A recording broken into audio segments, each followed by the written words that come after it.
नमस्कार, ABP news में आपका स्वागत है। मैं हूं रोहित सिंह सावल।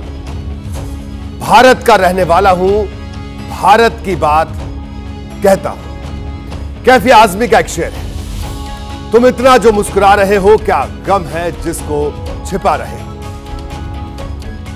यह शेर आज सुबह से मेरे जहन में था, सोचा आपको भी सुना दूं। आप सोच रहे होंगे कि आज मैं ये शेर व शायरी लेकर क्यों बैठ गया। दुनिया में बेवजह कुछ नहीं होता। मुझे इस शेर का याद आना और इसे आप तक पहुंचाना, इनके पीछे भी खास वजह है। ये खास वजह क्या, मैं आपको वो बताता हूं। वजह है कांग्रेस के बड़े चेहरे राहुल गांधी, राजस्थान कांग्रेस के दिग्गज सचिन पायलट और अशोक गहलोत का वीडियो, और तीनों के चेहरे पर खेलती मुस्कान। यह वीडियो आया राजस्थान में चुरू जिले के तारानगर से। राहुल गांधी, अशोक गहलोत और सचिन पायलट एक मंच पर थे। बीच में राहुल गांधी थे, उनके दाईं तरफ अशोक गहलोत और बाईं ओर सचिन पायलट। राहुल गांधी ने दोनों का हाथ पकड़ा, मिलवाया, दोनों की पीठ थपथपा दी और इसका वीडियो जारी हो गया। इससे पहले आज सुबह जयपुर में भी कुछ इसी तरह का वीडियो सामने आया। पायलट और अशोक गहलोत जयपुर एयरपोर्ट पर थे। इन्हें चुनाव प्रचार के लिए पहुंच रहे राहुल गांधी को रिसीव करना था। वहां भी सचिन पायलट और अशोक गहलोत साथ साथ खड़े थे। कांग्रेस के ये दोनों ही दिग्गज मुस्कुरा भी रहे थे। इसी वेन्यू से इन दोनों का ये वीडियो भी आया, जिसमें दोनों राहुल गांधी के साथ एयरपोर्ट से बाहर निकल रहे थे। मुस्कान भरे मेल मिलाप के सारे वीडियो और फोटो तमाम प्लेटफॉर्म पर शेयर किए जाने लगे। इन सब के बीच राहुल गांधी का एकता वाला बयान भी सामने आया। एक साथ नजर नहीं आ रहे हैं, एक साथ हैं, एक साथ रहेंगे और कांग्रेस पार्टी यहां स्वीप करके चुनाव जीतेगी। धन्यवाद। एक साथ नजर नहीं आ रहे हैं, एक साथ हैं, एक साथ रहेंगे और कांग्रेस पार्टी यहां स्वीप करके चुनाव जीतेगी। धन्यवाद। एक साथ नजर नहीं आ रहे हैं, एक साथ हैं, एक साथ रहेंगे और कांग्रेस पार्टी यहां स्वीप करके चुनाव जीतेगी। धन्यवाद। चुनाव में जीत के दावे हर पार्टी करती है, राहुल गांधी भी कर रहे हैं। असल कहानी तो उन फोटो और वीडियो की है जो राहुल गांधी के राजस्थान पहुंचने के बाद सामने आए हैं। और ये फोटो और ये वीडियो बड़े दिलचस्प है। क्या कुछ इन फोटोज और वीडियोज में है, ये अब आपको हम दिखाने की कोशिश करते हैं। इससे बहुत सारी चीजें और ज्यादा साफ होंगी। जी हां,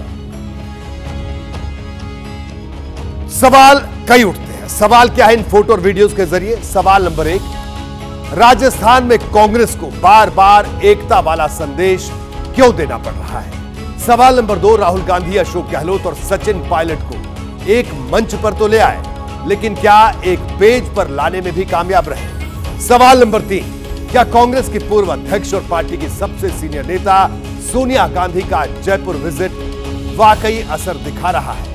ये तमाम वो सवाल हैं जो रह रहकर उठ रहे हैं। राजस्थान में चुनाव प्रचार का ये आखिरी हफ्ता चल रहा है और इस आखिरी हफ्ते में अशोक गहलोत हो, सचिन पायलट हो, सब कोशिश कर रहे हैं मेहनत करने की। गहलोत और सचिन पायलट लंबे समय से लेकिन एक मंच पर नजर नहीं आ रहे थे। इस बात की चर्चा तो पहले से हो रही थी, लेकिन इस चर्चा ने असल रफ्तार कल पकड़ी। कल अशोक गहलोत ने अजमेर से गारंटी यात्रा के दूसरे चरण की शुरुआत की। कई किलोमीटर लंबा रोड शो किया और रैली की। अजमेर को सचिन पायलट के प्रभाव वाला इलाका माना जाता है। वो यहां से सांसद भी रह चुके हैं, इसलिए माना जा रहा था कि गहलोत के साथ पायलट भी प्रचार में शामिल होंगे, लेकिन वो नहीं पहुंचे। राजस्थान का चुनाव छोड़कर वो मध्य प्रदेश में रैली करते रहे। ये तस्वीरों से भी आप देख सकते हैं। अशोक गहलोत के मंच से सचिन पायलट की दूरी कोई पहली बार नहीं दिखी। ये बात पहले भी कई मौकों पर नोटिस की जा चुकी थी। 27 अक्टूबर को जब अशोक गहलोत ने जयपुर में कांग्रेस की गारंटियों का ऐलान किया था, तब मंच पर कांग्रेस के तमाम बड़े नेता थे, लेकिन पायलट नहीं थे। 7 नवंबर को जब गहलोत ने जयपुर से गारंटी बस यात्रा को हरी झंडी दिखाई, उस वक्त भी कांग्रेस के सारे बड़े नेता थे, लेकिन सचिन पायलट कार्यक्रम से दूर रहे थे। ये हम आपको दिखा रहे हैं, ये देखिए 7 नवंबर और 27 अक्टूबर, इन दोनों तस्वीरों में सचिन पायलट नजर है। खास बात यह है कि गारंटी बस यात्रा के 7 प्रभारियों में से एक सचिन पायलट भी थे, इसलिए उनका गैर मौजूद रहना उन्हीं की पार्टी के कई लोगों को खटक गया और राजस्थान कांग्रेस में जिस खटपट की बातें लंबे समय से कही जा रही थी, वो बातें और तूल पकड़ने लगी। बीजेपी तो इस मुद्दे पर कांग्रेस को खुल्लम खुल्ला घेर भी रही है। डाइवोर्स लेने से पहले जैसे एक बार कोर्ट में इकट्ठे पेश होते ना, ये वैसे ही आए। ये झगड़ा जो इनका चल रहा है, ये बस आगे आगे देखिए होता क्या है। इस चुनाव के बाद दोनों एक दूसरे के सिर पे ठीकरा फोड़ेंगे। हालांकि पार्टी के दो दिग्गजों में मतभेद और विरोधियों की तरफ से किए जा रहे सियासी हमलों के बीच 14 नवंबर को सोनिया गांधी अचानक जयपुर पहुंच गई। कांग्रेस ने उनके दौरे को निजी यात्रा बताया, इसे दिल्ली की खराब एयर क्वालिटी से भी जोड़ा और कहा कि सोनिया साफ हवा की तलाश में जयपुर गई। अब सोनिया के जयपुर जाने की वजह चाहे जो भी हो, लेकिन राजस्थान में कांग्रेस की सेहत इसके बाद से ही सुधरती दिखाई देने लगी। केसी वेणुगोपाल के साथ गहलोत और पायलट को एक टेबल पर लाया गया और इसकी तस्वीरें भी जारी की गई, तो हम अब आपको दिखा भी चुके हैं। इन तस्वीरों को आपने देखा भी। इस बैठक में किसने क्या कहा, किसे क्या संदेश दिया गया, इसका पता लगाने के लिए मैंने अपने रिपोर्टर से बात की, साथ ही अपने पॉलिटिकल सोर्सेज से भी फोन पर बात की। इसके बाद एक के बाद एक सारे पर्दे उठने लगे। मुझे पता चला कि केसी वेणुगोपाल के साथ हुई सचिन पायलट और गहलोत की बैठक में एक फैसला किया गया था। यह फैसला बेहद महत्वपूर्ण था। यह फैसला था कि आज राहुल गांधी जब जयपुर पहुंचेंगे तो उनके कार्यक्रम में गहलोत और पायलट साथ रहेंगे, लेकिन आखिरी वक्त से ठीक पहले इसमें भी पेच दिखने लगा। कल यानी गुरुवार की शाम पायलट का जो प्रचार कार्यक्रम सामने आया, उसमें बताया गया कि पायलट टोंक में रैली करेंगे। हालांकि बाद में किसी तरह बात संभाल ली गई और राहुल गांधी की रैली में पायलट ने गहलोत के साथ मंच साझा कर लिया। तो ये तस्वीरें बड़ी गौर करने वाली थी। हालांकि ये सवाल अब भी बरकरार है कि आला कमान के निर्देश पर साथ दिख रहे गहलोत और पायलट क्या वाकई एकजुट है। इस सवाल का एक सिरा राहुल गांधी से भी जोड़ने की कोशिश हो रही है, जिनकी राजस्थान के चुनावी परिदृश्य में लेट एंट्री हुई। राजस्थान में चुनाव की तारीख का ऐलान 9 अक्टूबर को हुआ था, लेकिन राहुल गांधी ने राजस्थान में रैलियों की शुरुआत करीब करीब सवा महीने बाद की। इसकी वजह क्या है, यह भी जान लेना बेहद जरूरी है। राहुल गांधी राजस्थान से दूरी बनाए हुए हैं। आज 16 तारीख को पहली बार राजस्थान में प्रचार पे आए। क्यों देर कर दी उन्होंने आते आते? यहाँ पर है ना हमारे पास सचिन और सहवाग, अभी आएंगे राहुल जी थोड़ी देर में, बल्ला घुमाएंगे आखिरी के ओवर में। उनका स्ट्राइक रेट अभी हाई चल रहा है, चिंता मत करिए। हालांकि राजनीतिक विश्लेषकों की राय कुछ और है और वो इस बात को पॉइंट आउट कर रहे हैं कि राहुल गांधी ने जैसी सक्रियता छत्तीसगढ़ और मध्य प्रदेश में दिखाई, वैसी ही सक्रियता राजस्थान में भी दिखा सकते थे, लेकिन ऐसा नहीं किया। क्या इसके पीछे राहुल की कोई खास स्ट्रैटेजी है या वजह कुछ और? कुछ दिनों पहले राहुल गांधी ने कहा था कि राजस्थान में करीब का मुकाबला है।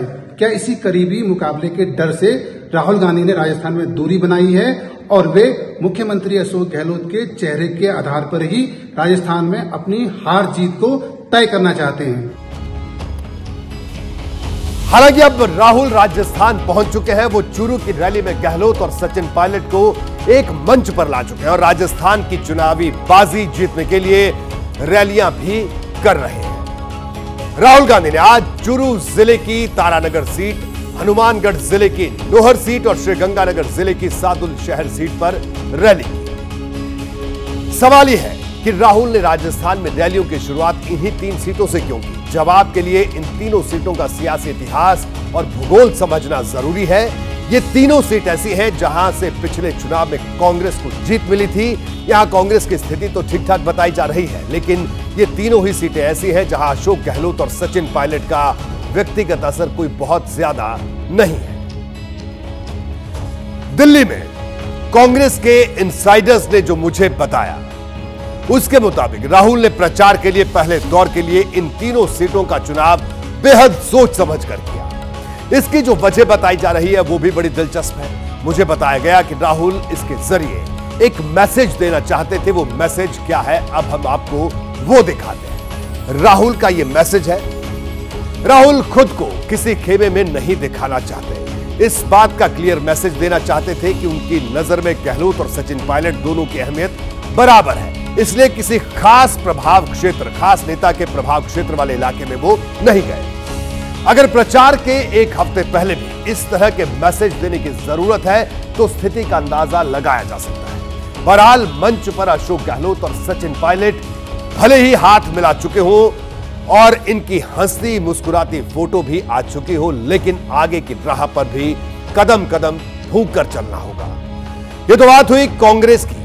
अब बात करेंगे उस प्लान की जिसके जरिए बीजेपी गहलोत की गद्दी पलटने का जोर लगा रही है। क्या है बीजेपी की रणनीति, अब हम आपको वो बताते हैं। बीजेपी की रणनीति बेहद खास है और इस रणनीति के पीछे भारतीय जनता पार्टी का मकसद यही है कि पूरे राजस्थान की बाजी को पलट देना। दरअसल सियासत में विचारधारा सबसे अहम होती है।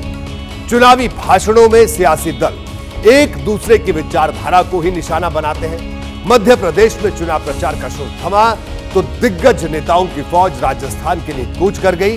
यह वो राज्य है जहां बीजेपी सत्ता पाने के लिए लड़ रही है और कांग्रेस सत्ता बचाने के लिए। लेकिन फिलहाल सवाल विचारधारा का है, क्योंकि आज जैसे ही बीजेपी के बड़े बड़े नेताओं ने राजस्थान में चुनाव प्रचार शुरू किया तो साफ हो गया यहां की सियासी जमीन पर बीजेपी का एजेंडा क्या रहने वाला है।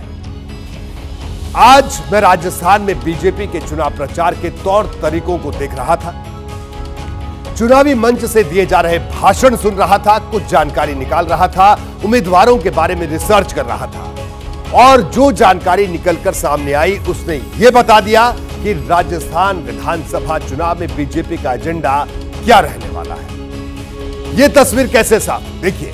भारतीय जनता पार्टी वैसे तो हर चुनाव में हिंदुत्व को साथ लेकर चलती है, लेकिन इस बार राजस्थान के टिकट वितरण में खास मैसेज दिया गया जिसके बारे में शायद आप में से बहुत से लोग जानते भी होंगे। पार्टी ने 3 ऐसे चेहरे मैदान में उतारे हैं जो हिंदुत्व की लाइन पर हार्ड हिटिंग बैटिंग करते हैं। इनमें सबसे पहले महंत बालकनाथ हैं जो मौजूदा सांसद हैं और अलवर की तिजारा सीट से विधानसभा चुनाव में प्रत्याशी हैं। इसके अलावा महंत बाल मुकुंद हैं जो जयपुर की हवा महल सीट से प्रत्याशी हैं और महंत प्रतापपुरी जो जैसलमेर की पोखरण सीट से बीजेपी के प्रत्याशी हैं। इस सीट से कांग्रेस ने मुस्लिम धर्मगुरु को टिकट दिया है। पिछली बार भी दोनों धर्मगुरु मैदान में थे, तब कांग्रेस ने महंत प्रतापपुरी को हरा दिया था कांग्रेस प्रत्याशी। हिंदुत्व की छवि वाले बीजेपी के ये प्रत्याशी चुनाव प्रचार में किस तरह के शब्दों का इस्तेमाल कर रहे हैं और किस तरह वोटर तक अपना संदेश पहुंचा रहे हैं, वो सुनना भी बेहद जरूरी है। भारत पाकिस्तान का मैच है, यहाँ जीत की लड़ाई नहीं है, यहाँ पर वोटिंग परसेंटेज की भी लड़ाई है। उधर वोटिंग परसेंटेज कितना होता है आपको बताने की आवश्यकता नहीं है। हमारा वोटिंग परसेंटेज, क्योंकि वो कबीले एक हो गए ना सारे, उनके जो मंसूबे हैं उन मंसूबों को परसेंटेज से परास्त करेंगे तो आने वाले भविष्य में फिर कभी ऐसी हिम्मत नहीं करेंगे कि एक होकर हमारे सनातन धर्म को हराने की साजिश करें। उनकी जो सोच है, उनकी जो स्वभाव है, जो चरित्र है, वो पता चलता है कि वो सनातन के शत्रु है, सनातन के दुश्मन है, सनातन उन्हें पसंद नहीं है। सनातन मिटाने वाले उनके साथ बैठे हैं तो सनातन से वो परहेज करते हैं। इन चेहरों को देखने के बाद, इनका बयान सुनने के बाद कोई भी आसानी से कह सकता है कि बीजेपी की चुनावी लाइन लेंथ क्या है। एक हाथ में कमल का झंडा है तो दूसरे हाथ में हिंदुत्व का एजेंडा। इसे मैं आपको थोड़ा और विस्तार से समझाता हूं। उम्मीदवारों के चयन का ही एक और आंकड़ा आपको बताते हैं जो इससे भी ज्यादा दिलचस्प है। क्या है ये आंकड़ा, जरा नजर डालते हैं। कई राज्यों की तरह राजस्थान में भी बीजेपी ने किसी मुस्लिम चेहरे को टिकट नहीं दिया। बीजेपी के जो इकलौते मुस्लिम फेस थे उन यूनिस खान का भी टिकट इस बार काट दिया गया। यूनिस खान डिडवाना सीट से चुनाव लड़ते रहे हैं। वो 2003 और 2013 में चुनाव जीते थे। पिछली बार बीजेपी ने उन्हें सचिन पायलट के सामने टोंक से मैदान में उतारा था, लेकिन वो चुनाव हार गए। यूनिस खान वसुंधरा राजे के करीबी माने जाते हैं, लेकिन बीजेपी ने इस बार उन्हें टिकट नहीं दिया। अब यूनिस खान डिडवाना सीट से निर्दलीय चुनाव लड़ रहे हैं। अब सवाल बड़ा और सीधा है, कहीं बीजेपी राजस्थान में 90-10 वाली तैयारी में तो नहीं जुटी है, क्योंकि जिस तरह से प्रत्याशियों का चयन किया गया और अब जिस तरीके से चुनाव प्रचार किया जा रहा है वो कम से कम इसी तरफ इशारा करता हुआ नजर आता है। अब आपको बताते हैं कि ये 90-10 नाम क्यों दिया जा रहा है। राजस्थान की कुल आबादी में हिंदू 90% है और मुस्लिम करीब 10%। ये जो 10% के करीब मुस्लिम आबादी है वो राजस्थान की 40 सीटों पर असर डालती है। इनमें कुछ सीटें तो ऐसी हैं जहां लगभग हर बार मुस्लिम प्रत्याशी चुनाव जीतते हैं, जबकि कुछ सीटें ऐसी हैं जहां मुस्लिम आबादी 30% से ज्यादा है। लेकिन इसे दूसरे नजरिए से भी देखना जरूरी है।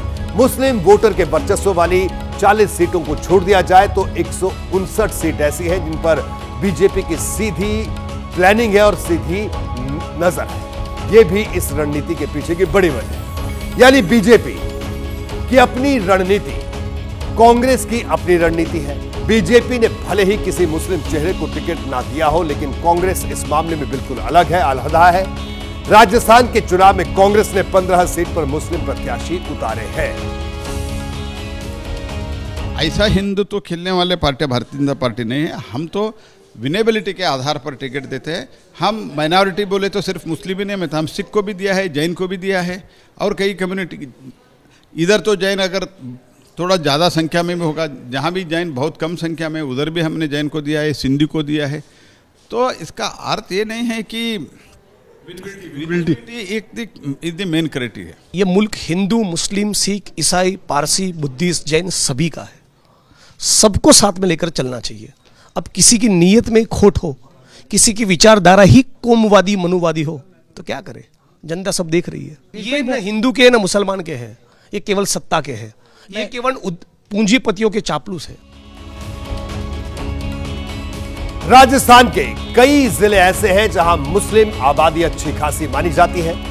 अलवर से भरतपुर तक, जयपुर से सवाई माधोपुर तक और उदयपुर से करौली तक मुस्लिम आबादी की बड़ी तादाद है जो चुनाव में अहम मानी जाती है। कुछ देर पहले मुस्लिम बहुल आबादी वाली जिन 40 सीटों का जिक्र मैंने किया, उनमें से 29 सीट ऐसी हैं जहां 2018 में कांग्रेस ने जीत दर्ज की थी। इनमें से 7 मुस्लिम चेहरे थे, जबकि बीएसपी ने 3 और 1 सीट पर निर्दलीय प्रत्याशी जीता था।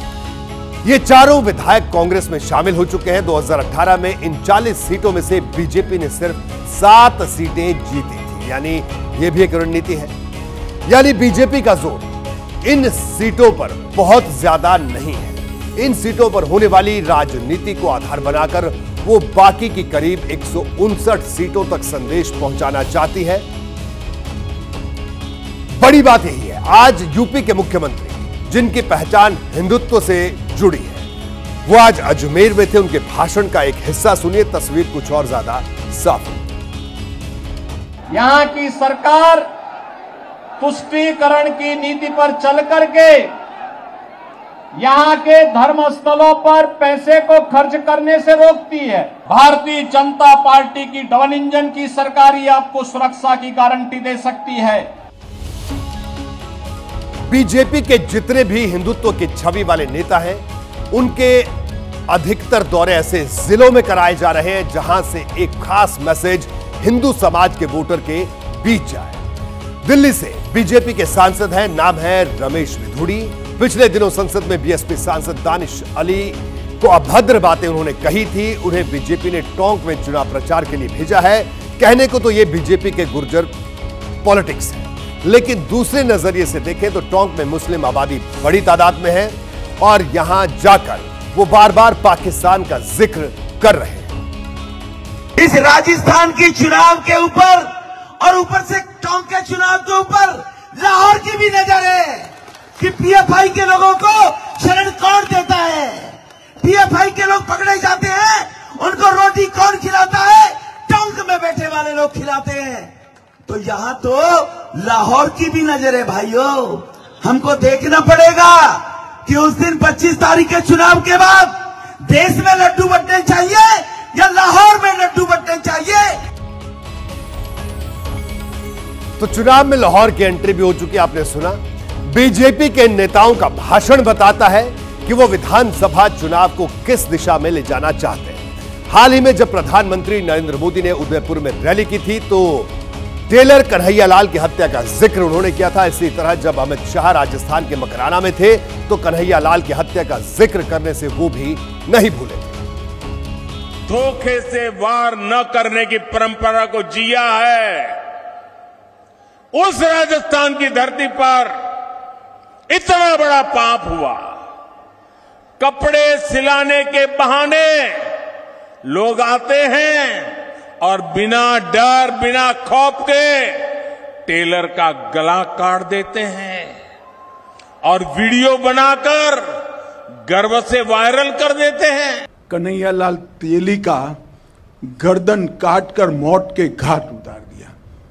मुझे बताओ, ये ठीक हुआ है क्या? ये ठीक हुआ है? इनके राज में आए दिन दंगे हुए और कन्हैयालाल जैसे कई युवाओं को बलि चढ़ाने का काम ये अशोक गहलोत की तुष्टीकरण की नीति ने किया है।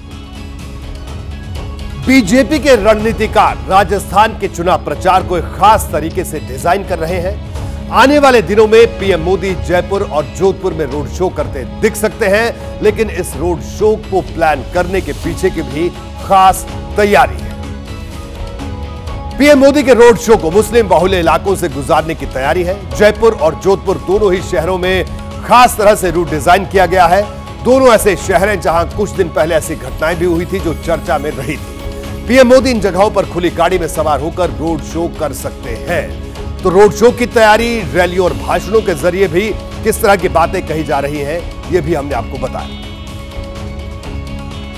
जयपुर और जोधपुर जो राजस्थान के बड़े शहर हैं, वहां पर मोदी जी की पैदल यात्रा, रोड शो जिसे कहते हैं, वो एक खास स्ट्रेटेजी का ही नतीजा होने वाला है। उसमें यह है कि सॉफ्ट हिंदुत्व का एक जो मैसेज है वो किसी न किसी तरीके से भाजपा लोगों तक पहुंचाना चाहती है।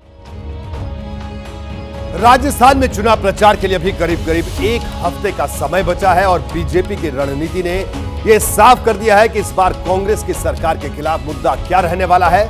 मध्य प्रदेश के चुनाव प्रचार में बीजेपी नेताओं ने जिस तरह राम मंदिर का जगह जगह जिक्र किया, वैसे ही गूंज राजस्थान में भी सुनाई देनी तय है। मध्य प्रदेश में जगह जगह राम मंदिर से जुड़ी होर्डिंग लगाई गई थी। यह होर्डिंग बीजेपी के चुनावी कैंपेन का हिस्सा है। इसमें राम मंदिर के साथ पीएम मोदी और बीजेपी के कई नेताओं की तस्वीर लगाई गई, जिसके ऊपर लिखा गया, भव्य राम मंदिर बनकर हो रहा है तैयार, इस बार आ रही है भाजपा सरकार। ऐसे पोस्टर अब राजस्थान के चौक चौराहों पर भी लगाए जाने की तैयारी हो रही है। पीएम मोदी और अमित शाह ने पिछले दिनों जब राजस्थान का दौरा किया था, तब राम मंदिर का खास तौर पर जिक्र किया था। यानी बीजेपी का एजेंडा क्या है वो पोस्टर भी बता रहे हैं और चुनावी भाषण भी। 2023 में राजस्थान जीतने के लिए बीजेपी ने एक अलग तरह की प्लानिंग की है। चेहरे के तौर पर मोदी सबसे बड़ा चेहरा है, लेकिन बीजेपी ये जानती है सिर्फ मोदी के चेहरे से राजस्थान में सियासी दायरों को खोला नहीं जा सकता। इसलिए जीत की गारंटी को पक्का करने के लिए बीजेपी ने राजस्थान में हिंदुत्व का कार्ड भी खेला है। राम मंदिर का जिक्र छत्तीसगढ़ में भी हुआ और मध्य प्रदेश में भी, लेकिन राजस्थान में इसके विशेष रिश्ते निकाले गए हैं। इसकी वजह है बंसी पहाड़पुर, जहां से पिंक सैंडस्टोन अयोध्या ले जाया गया। राम मंदिर को लेकर राजस्थान में संघ की क्या तैयारी है, यह भी मैं आपको बता देता हूं। ये जानना बेहद जरूरी है। संघ के स्वयं सेवकों ने राम ज्योति को मंदिर और घरों तक पहुंचाया। राम लला की प्राण प्रतिष्ठा का खास न्योता राजस्थान के लोगों को दिया जा रहा है। इसके लिए मंगल कलश और पीले चावल राजस्थान पहुंच चुके हैं। इससे भी बड़ी बात, राजस्थान से राम मंदिर के लिए सबसे ज्यादा चंदा इकट्ठा हुआ है, जिसका जिक्र चुनाव में भी होगा। राजस्थान के 36,000 गांवों और शहरों से 515 करोड़ रुपए चंदा इकट्ठा किया गया है राम मंदिर के लिए। तो बीजेपी ने कई लोकसभा और विधानसभा चुनाव राम मंदिर के मुद्दे पर लड़े, लेकिन अब इस लड़ाई का आकार बदल गया है। पहले मंदिर बनाने वाला वादा होता था, मंदिर बनने के बीच बीजेपी के नेता लोगों के बीच पहुंच रहे हैं और बीजेपी को यह भी पता है कि अगर कांग्रेस ने इस मुद्दे पर विरोध किया तो इसका सीधा फायदा बीजेपी को मिलेगा। यह तो बात हुई बीजेपी के हिंदुत्व दाव की। और अब बात चुनावी वादों के टक्कर की। चुनाव के 9 दिन पहले बीजेपी ने राजस्थान के लिए संकल्प पत्र जारी किया। दूसरे शब्दों में कहें, यह राजस्थान के लोगों के लिए मोदी की गारंटी है। छत्तीसगढ़ से लेकर मध्य प्रदेश तक यही देखा गया, क्योंकि हर जगह बीजेपी ये चुनाव मोदी के नाम और मोदी की गारंटी का हवाला देकर लड़ रही है। राजस्थान में बीजेपी का संकल्प पत्र बताता है कि उसने कांग्रेस की उन तमाम मुद्दों पर चुनौती देने की कोशिश की जिसे कांग्रेस बड़ा हथियार बना रही है। सबसे पहले आपको दिखाते हैं कांग्रेस के वो कौन से वचन थे जिसके जवाब में बीजेपी ने अपना संकल्प सामने रख दिया है। आइए देखिए, कांग्रेस ने ऐलान किया था कि सरकारी कॉलेज में दाखिला लेने वाले छात्रों को पहले साल में लैपटॉप या फिर टैबलेट दिया जाएगा। अब जब बीजेपी ने संकल्प पत्र जारी किया तो वो 12वीं पास मेधावी छात्राओं को फ्री स्कूटी देने का वादा बीजेपी ने किया। इसी तरह कांग्रेस के वचन पत्र में हर छात्र को इंग्लिश मीडियम में शिक्षा देने की बात कही गई थी, तो बीजेपी ने बेटियों को केजी से पीजी तक मुफ्त शिक्षा का वायदा कर दिया है। महंगाई इस चुनाव में बड़ा मुद्दा दिख रहा है। ऐसे में कांग्रेस ने गरीब परिवारों को 500 रुपए में गैस सिलेंडर देने का वायदा किया है, जबकि बीजेपी का वादा है कि उज्ज्वला योजना के तहत सभी गरीब परिवारों की महिलाओं को 450 रुपए में सिलेंडर दिया जाएगा। तो आप दोनों तरफ मैं आपको दिखा रहा हूं, आप देख सकते हैं ग्राफिक के जरिए कि एक तरफ हम दिखा रहे हैं कि ये बीजेपी का वादा है और दूसरी तरफ कांग्रेस की गारंटी है। ये तो सिर्फ कुछ वादे हैं, इसके अलावा भी दोनों पार्टियों की तरफ से कई मुद्दों पर राजस्थान की जनता को रिझाया गया है।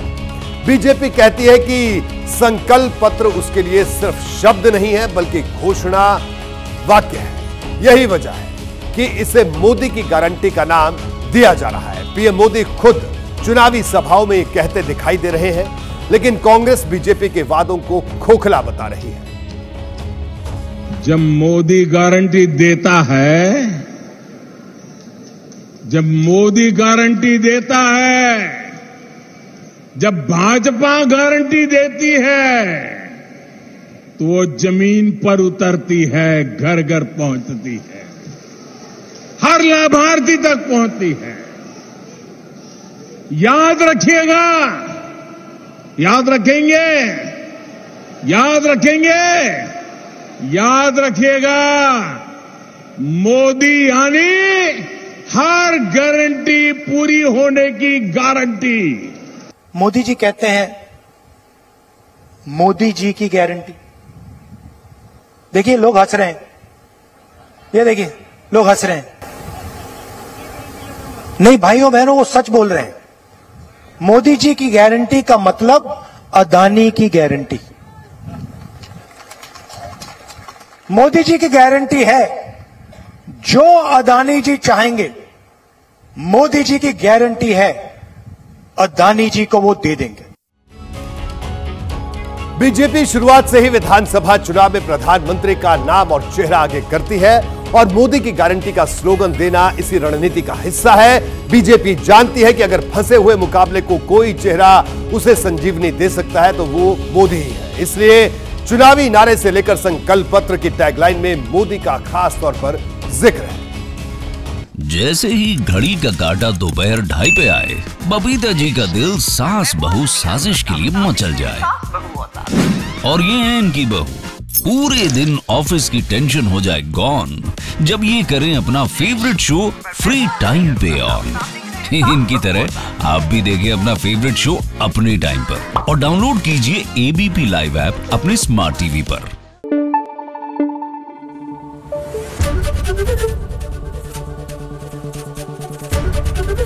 एबीपी न्यूज आपको रखे आगे।